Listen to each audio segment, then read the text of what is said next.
Knowing how to checkmate your opponent with just your king and a few pieces on the board can come in extremely handy, and of course the most complicated of these is the bishop and knight mate. In today's video I'm going to be breaking it down into two simple parts, that being the setup and the execution, to make it easier to learn and to remember. Let's jump into it. Before we get started, there's something important that you should know first, that being that it's extremely hard to mate the opponent's king if it is in a corner that is the opposite colour to your bishop. The black king will find itself safest on the h8 and the a1 squares, since these are dark squared corners. Our job, since we have the light squared bishop, is to try and push this king into one of the light squared corners, that being a8 or h1, where the mate will be a lot easier to force. Now that we have that out of the way, it's time to look at the mate itself. So first off, we're going to have a look at the setup, and then from there we get to the execution where the moves are a lot more forced. The first thing you wanted to do to set up this mate is take as much space as possible with your king. For example here, we're going to play king e2 to king e7, we're just taking space with our king, and now that our king's in the centre, we can't really take any more space up. King c5, but played by black. Of course these aren't exact moves to follow, but just ideas. Black is of course trying to run to the dark squared corner here, where they would be safer. We'll just bring the knight out since we can't bring... We're just going to bring the knight out since we can't take any more space. After king b4, run into the corner. King d4, taking these squares away. And just sort of try and shuffle the black king into the dark squared corner, and from there we can push you to a light squared corner. King b3 played, and now knight e1, just we're going to reroute, take away the c2 square away from the king. To king e2, king c3, king b1, knight f3, king a2, and knight d4. This is the sort of formation that we're looking for, with our king 2 diagonal squares away from the dark squared corner, and our knight another 1 square away from that. As you can see, all of these squares are taken away, so this means that we can now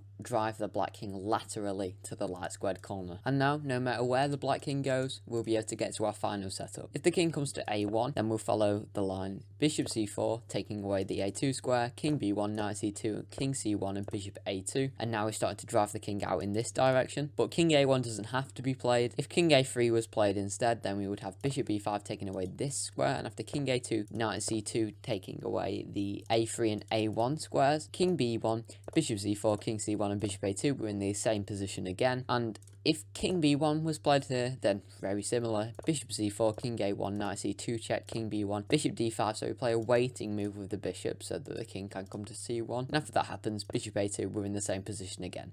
Now that we have the final setup of pieces, it's time for step 2 of the process, that just being the mate itself. Since black is very caged, we have quite a clear path to the mate. The only move for black here is king d1, after which we're going to be playing knight d4. There are quite a lot of knight maneuvers in this section, but a useful way that I remember them is that the knight just sort of makes this pattern. Black does have the choice between these two squares now, so I'll just briefly go over king c1. If king c1 were played, then we'd have knight e2 check, king d1, this is all forced, king d3, king e1, king e3, king d1, bishop b3 check, king e1, knight f4, king f1, bishop e6, king e1, and bishop g4, and I'll bring you back to this position later as there is a transposition that occurs. So anyway, looking at king e1 instead, move our king across with king d3, and after king f2 we're going to play an important move, knight e2, so the next part of this knight maneuver. King g2 is played, trying to get out on these light squares, but the knight on e2 does a wonderful job of controlling these dark squares, so that means that the bishop on e6 gives the king no escape. After king f3, we're going to play a waiting move with bishop d7 so that our bishop can finally come to g4. And after king e1, knight g3, king f2, knight h5, again we've got this barrier formed. The black king is almost completely caged in now. After king f1, king e3, king e1, and knight f4, we are in this transposition that I mentioned earlier. For king f1, bishop e2 check, the king cannot come back to e1 as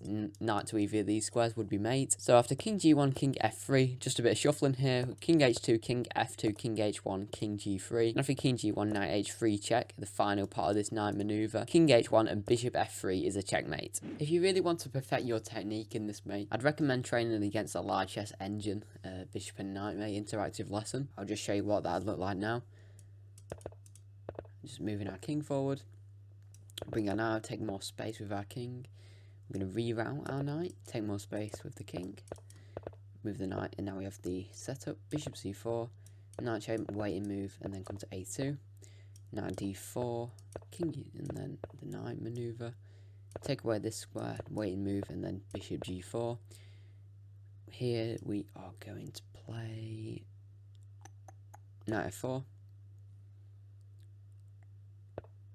Yeah, and now bring our knight back to h5. Here we take more space with our king. We bring our knight back to f4. Bishop f3, waiting move. Bishop e2 check. The king can't come here. And now we shuffle with our king. And here we have the mate. It's also worth practicing this mate with the dark squared bishop. I'll do that now. Bring our king to the middle. Try and take some space. I'm going to take these squares away with my bishop, and I'm going to bring my knight to this square here to take away these light squares. So now it's just about how I can advance up. I'm going to bring my bishop here. I'm going to take this square away with my king. I'm going to take more space from my king. I think, yeah, just slowly taking away squares. Is there any way? Okay, I'm going to move my knight here and then throw in this check. Right. After king here, I think I get this space. Right now, we're in the setup. And once we're in the setup, we know exactly what to do. I'm going to check. Oh, what have I done here? Yep, this is fine. And then we move our bishop here, force the king out. And it's the exact same pattern with the waiting move coming to g5 now. Bringing our knight here and here. The king across, knight back.